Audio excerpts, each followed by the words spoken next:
আপনারা নিশ্চয়ই জানেন তিব্বত পাহাড়ি অঞ্চল, আর পাহাড়ি অঞ্চলে 29 আসনের বেশি গাড়ি চলতে পারে না, আর তার কারণে আমাদের ভ্রমণে আসন সংখ্যা মাত্র 24 জন। এই জন্য আপনারা আপনাদের নির্দিষ্ট সময়ের মধ্যে বুকিং করুন।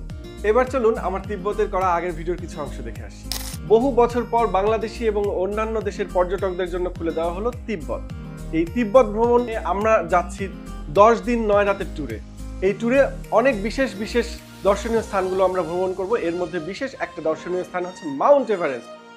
আমরা ছোটবেলা থেকে পড়েছি পৃথিবীর সর্বোচ্চ শৃঙ্গ মাউন্ট এভারেস্ট, আর এই মাউন্ট এভারেস্ট দুই পাশ থেকে দেখা যায়, একটি হচ্ছে নেপালের পাশ থেকে আর একটি হচ্ছে চায়নার তিব্বত প্রদেশ থেকে। মাউন্ট এভারেস্ট তিব্বত এবং নেপালের মাঝখানে হওয়াতে আমরা দুদেশ থেকেই ভ্রমণ করতে পারি, বাট নেপাল থেকে দেখাটা কিছুটা কষ্টসাধ্য, কারণ পৃথিবীর সবচেয়ে বিপজ্জনক এয়ারপোর্টটি হচ্ছে লুকলা এয়ারপোর্ট, নেপালে অবস্থিত।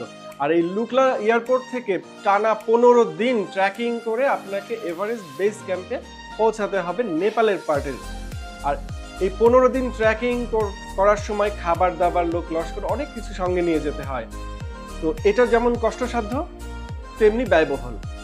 আর আমরা তিব্বত থেকে যে বেস ক্যাম্পে যাব সেটি খুবই সুন্দর এবং স্মুথ একটি রাস্তা, যা কিনা বাসে করে আমরা সরাসরি সেই তিব্বতের বেস ক্যাম্পে আমরা পৌঁছাতে পারবো এবং চোখ জুড়ানো, নয়ন ধাঁধানো সেই সৌন্দর্য উপভোগ করব একদম সরাসরি এভারেস্টের সামনে বেস ক্যাম্প থেকে। আর এই বেস ক্যাম্পে আমরা এক রাত থাকবো। একবার ভাবুন তো, সকালে ঘুম থেকে উঠে চা বা কফির পেয়ালা নিয়ে আপনি এভারেস্ট দেখছেন, আর সেই সূর্যটা পড়েছে এভারেস্টের বরফের সাদা চূড়ায়, কেমন লাগবে ভাবতে আমারই গায়ের লোম শিহরে উঠছে। আমি আর থাকতে পারছি না।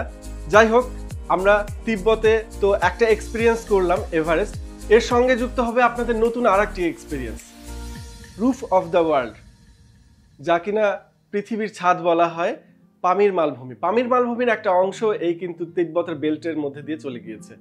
তার মানে আপনি একসঙ্গে দুটি এক্সপিরিয়েন্স পাচ্ছেন, যা আপনার জীবনের একটা নতুন ইতিহাস সূচনা করবে। একটি হচ্ছে আপনি এভারেস্ট দেখছেন খুব কাছ থেকে, আর একটি হচ্ছে আপনি পৃথিবীর সর্বোত্তম জায়গা থেকে বা পৃথিবীর ছাদে আপনি ইতিহাস গড়লেন। 10 দিন 9 রাতের এই ট্যুরটিতে আমরা থাকছি 3 রাত কুনমিংয়ে। আর কুনমিংয়ে কিন্তু অবশ্যই আমরা স্টোন ফরেস্ট রেখেছি। আর সেই সাথে মনে রাখবেন আমাদের তিব্বতের ক্যাপিটাল কিন্তু লাসা। লাসাতে আমরা 3 রাত থাকছি, আর সিগার্টসে থাকছি 2 রাত, আর 1 রাত থাকছি আমরা এভারেস্ট বেস ক্যাম্পে। পুরো ট্যুর জুড়ে আমরা পাচ্ছি সিনিক ভিউ, সুন্দর সুন্দর পাহাড় পর্বত, সেখানকার প্যালেস, বৌদ্ধদের কৃষ্টি কালচার, সেখানকার নান্দনিক সৌন্দর্যগুলো, সেখানকার লেক এবং সেখানকার ইয়োগ, বৌদ্ধ লামাদের জীবনযাত্রার ধরন, ইয়ামদ্রোক লেক।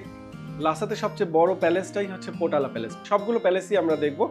আমরা তিব্বতের অধিবাসীদের গ্রামের মানুষরা কিভাবে জীবনযাপন করে, তাদের কৃষ্টি কালচার কি, সেখানে আমরা লাঞ্চ করব তাদের পরিবারের সঙ্গে, তাদের টেবিলে বসে, তাদের বাসায়।